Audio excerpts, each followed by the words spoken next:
Krievijas medijos tiek apgalvots, ka Latvijā cilvēks skumst pēc padomju laikiem. Patiesībā šo nostalģiju cenšas stiprināt Krievijas kontrolētie informācijas kanāli. Pēdējos gados Krievijas sabiedrība tiek konsolidēta ap ilūzijām par Padomju Savienības varenību, mītu par tās izšķirošo lomu uzvarā par nacistisko Vāciju, ap padomju simbolu propagandu un izpratni, ka PSRS krahs bija lielākā 20. gadsimta ģeopolitiskā katastrofa. Tā rezultātā 2/3 Krievijas iedzīvotāju pauž nožēlu par PSRS sabrukšanu. Padomju sentiments tiek ietērts simbolu valodā. 9. maija, Padomju armijas dienas un desantnieku dienas atzīmēšana ir spilgtākie piemēri. Vienlaikus no atmiņas tiek pilnībā izslēgtas padomju laika realitātes par Afganistānas karu, cinka zārkiem un ģedovšinu.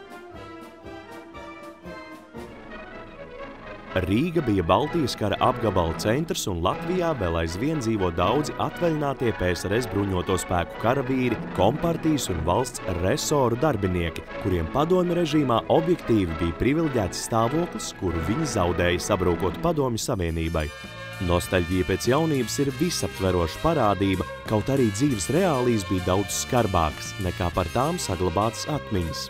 Bezmaksas augstākā izglītība bija tik ideoloģizēta, ka tas traucēja dažādu zinātņu nozaru attīstību. Padomju Savienības dzemdību nami un zobārstu kabineti vēl aizvien iedveš šausmas daudziem tos piedzīvojušajiem.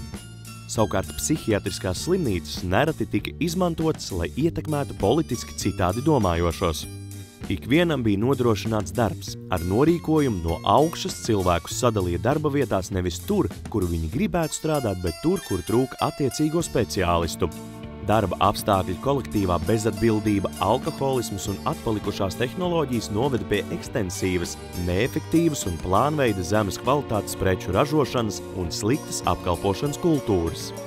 Iedzīvotāju vairākumam padomju laika atmiņā ir palikuši ar nebeidzamo deficītu, spekulācijām, daudzkārt kvalitatīvāko rietumu produktu kontrabandu un atpalicību dzīves kvalitātes standartos. Plānveida ekonomika un darba organizācija kolhozos radīja vispārēju nihilismu, bet Latvijā nopelnītais tika novirzīts kopējā PSRS budžeta caurumu aizlāpīšanai.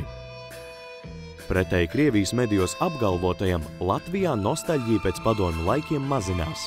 Latviešu vidū Padomju Savienības vērtējums ir ievērojami pasliktinājies, bet krievvalodīgo vidū tas ir palicis nemainīgs, kopējiem rādītājiem 5 gadu laikā pasliktinoties par 7%.